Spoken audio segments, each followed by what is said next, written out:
రాజధాని అమరావతి జోన్ 8 ప్రాంతంలోని 4 గ్రామాల్లో మౌలిక వస్తుల అభివృద్ధికి టెండర్లు ఖరారు చేసింది ప్రభుత్వం. రాజధాని అమరావతి నిర్మాణం కోసం ల్యాండ్ పూలింగ్ కు స్వచ్ఛందంగా భూములిచ్చిన గ్రామాల అభివృద్ధికి ఆంధ్రప్రదేశ్ ప్రభుత్వం కీలక నిర్ణయాలు తీసుకుంది.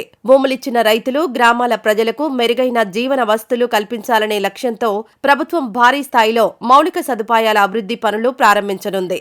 అమరావతి జోన్ 8 పరిధిలోని కృష్ణాయపాలెం, వెంకటపాలెం, పెనుమాక, ఉండవల్లి గ్రామాల్లో మౌలిక వస్తుల అభివృద్ధి కోసం ప్రభుత్వం టెండర్లను ఖరారు చేసింది.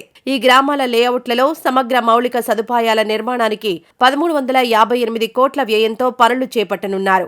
ఈ అభివృద్ధి పనుల L1 బిడ్ను ఆమోదించిన అమరావతి డెవలప్మెంట్ కార్పొరేషన్ లిమిటెడ్ నిర్ణయానికి రాష్ట్ర ప్రభుత్వం కూడా ఆమోదం తెలిపింది. ఈ పనుల కాంట్రాక్ట్ను మేఘా ఇంజనీరింగ్ అండ్ ఇన్ఫ్రా సంస్థకు అప్పగించారు. అంతర్గత ప్రధాన రహదారుల నిర్మాణం, డ్రైనేజీ వ్యవస్థ ఏర్పాటు, తాగునీటి సరఫరా పైప్లైన్ నిర్మాణం, మురుగునీటి పారుదల వ్యవస్థ, రీసైకిల్డ్ వాటర్ లైన్ ఏర్పాటు, అవెన్యూ ప్లాంటేషన్, గ్రీనరీ అభివృద్ధి, విద్యుత్ అండ్ ఐసీటీ కోసం యుటిలిటీ డక్ట్ల నిర్మాణం చేపట్టనున్నారు. ఈ పనులన్నీ గ్రామాల రూపురేఖలను పూర్తిగా మార్చేలా భవిష్యత్ అవసరాలకు అనుగుణంగా డిజైన్ చేశారు.